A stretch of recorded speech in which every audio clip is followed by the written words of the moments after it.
The Baltimore-Washington area is always cited as being one of the most difficult places in the country to commute by car.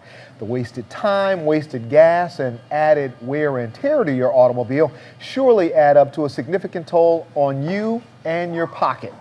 Transit is a better option, and MTA Senior Marketing Specialist Buddy Alves joins us with a few benefits to simply leaving the car at home and riding MTA bus, light rail, metro, subway, or commuter bus. Buddy, thanks so much for coming in. It's a pleasure to be here. You've got one of the best jobs at the MTA because you get to talk transit all the time and encourage people to consider it. What's the biggest obstacle most people face when they're thinking about transit? Well, it's a big change for a lot of people. And that's one of the things that we try to do, is to change human behavior and convince them through all the good benefits that transit has to offer that they should try it. Well, right away, I would think you would have to look to cost savings. Is that where you start when you talk about the benefits of transit? You would be surprised how many people don't think about that. But you're right. That's what we try to push, is that there is an enormous amount of cost savings for them if they get out of the car. For example, AAA tells us that this year, every mile that someone drives their car cost 61 cents a mile. And when you add that up on your commute, it could add up to thousands of dollars a year. So you should think about that before you get it behind the wheel again. Well, you know, the biggest complaint that you hear from most people, I would imagine, is that they just like the convenience of being able to drive themselves. How do you work around that? Well, I've been trying to do that for 20 years, and we've made great inroads. We have found ways to convince people that there are alternate options for them.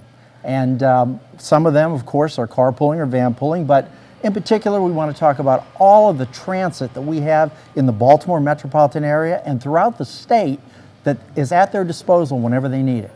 We see certain modes where ridership is definitely on the rise. You talk about Mark service. They just hit another record for 1 month single-day ridership, and those numbers are going up. But working across other modes like a local bus or a light rail, what are some of the advantages there that people might not think about? Well, one of the things, once they're on board, they'd be able to relax, they can take a nap, they can read, they can meet new friends, all of which I've done in the 18 years that I've ridden on light rail. Light rail, just one of the modes. Metro, subway, when people, you know, you're talking about time in your day. What most folks don't know is Metro Subway's got an on-time performance rate of in the high 90s in terms of percentage. Yeah. If you're living out, let's say, in the Owings Mills area and you want to get downtown, there's only one way to do it, and that's on our rapid transit system, Metro Subway. I think it takes around 20 minutes to 25 minutes to get downtown. And then you think about the cost of parking. That's also got to be an issue. It's a big issue. If you have tolls to deal with as you're coming downtown, you've got to consider that. And what about gas and tires and depreciation and mileage and maintenance and insurance? All the hidden costs of operating your vehicle, they're all left behind. For example, with me, I drove a car for 14 years because I took light rail. And I finally sold it with 65,000 miles on it. Wow. I didn't have to buy 1 or 2 other cars, which would have put thousands and thousands of dollars out of my wallet. And you said you're now filling up instead of once a week like most folks? Some people fill up twice a week. I fill up every 2 to 3 weeks. Okay. I was also able to buy my dream car, and I got it at a savings because I saved my transit savings into mutual funds and draw from it regularly to do things that I'd like to do. And there are all kinds of programs out there that speak to specific needs. I know some people worry about getting to work and not being able to get home in the case of an emergency. We've got a program that speaks directly to that. We do. And that program is called Guaranteed Ride Home. And the way it works is you call up a number, and that number happens to be 1-800-745-RIDE, or you go on commuterconnections.org, sign up, it's all free.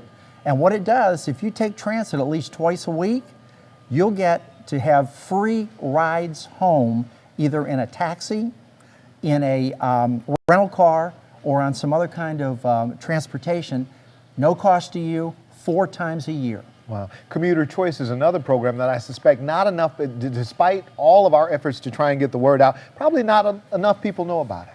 Yes, we have had a great run with it, and it continues to grow, but a little slower than we'd like.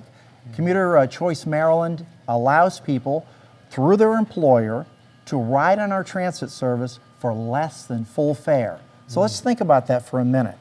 They're going to save all those thousands of dollars by not driving. And then in addition, the MTA is going to allow them to ride in our service for less than full fare. You can't beat it. And it's just getting the word out to let people know about the tremendous opportunities that are available to not only save money, but to also reduce the wear and tear on your vehicle, and also reduce the stress on yourself. I tell you, I'm on Commuter bus, and there's nothing like hopping on that bus and riding into downtown and getting off right across the street from my office and going inside. Yes. Now, there's something else that we haven't talked about yet, and it's very important today in this era of jobs being lost and finding new jobs. If you don't have a way to get to these jobs, you do with the MTA. We go practically everywhere on light rail, metro subway, local bus, commuter bus, express bus, MARC train, mobility. We'll get you there. You just have to get on it and we'll take you. What's the best way to get information on all these programs, Buddy? Well, I would say to go on mta.maryland.gov. That's our website, and you can check out all these. You can go on our Facebook account. You can go on our Twitter account and check out information that's coming out all the time from the MTA. Okay, that's Buddy Alves, and I assure you he's got one of the best jobs at the MTA.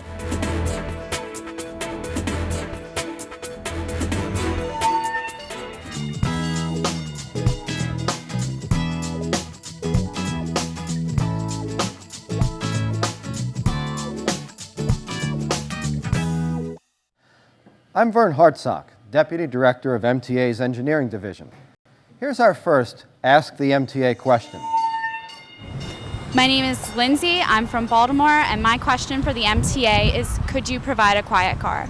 We're actually limited in terms of the number of light rail cars that we have that operate in what's called a consist, which at times is only 1 or 2 cars. This limits us from being able to dedicate one car to such an exclusive purpose. Now, our next question. Hi, my name is Ross. I'm from St. Louis, Missouri. My question would be, once I purchase the card, what do I do with it after that? Maybe you could provide signage as to what to do with the card. There's no place to swipe it or anything like that. That's a good question. In fact, I've passed that along to our Engineering Signage Committee to identify some potential solutions. In the meantime, be aware that our ticket vending machines provide a notice that tells patrons to have their fare card ready to show to fare inspectors upon boarding. Now, our next question. My name is Brian Wise. I'm from York, Pennsylvania. Commute to Hopkins every day. Worst part of my commute is getting off at the Cultural Center, station of the light rail, and trying to get to the State Center for the Metro, because there's not a real good, easy way to cross the street. It's kind of dangerous. It'd be great if that was something we could do to cross Howard Street more safely. Safety is among our top priorities. The intersection in question contains a fully signalized crosswalk. However, the MTA and Baltimore City together have looked at the profile of pedestrian movement and traffic movement in that area, but we've been unable to identify any improvements to make. There is another option, however. Patrons can cross successfully between light rail and metro at the respective Lexington Market stations, which are just a few stops south of Cultural Center. Now, our next question. My name is Dante Jones, and I was wondering if the MTA can make the seats a little bigger. When we design the passenger area of a vehicle, we have constraints which include the size of the vehicle and the amount of service that it has to provide. What we do is called an ergonomic analysis, which takes into account many factors that determine the size of the seat, which include safety as well as comfort factors. We appreciate your questions. If you have a question you'd like to ask the MTA, visit the MTA website at mta.maryland.gov for a convenient TV show link, or connect with us on Facebook or Twitter.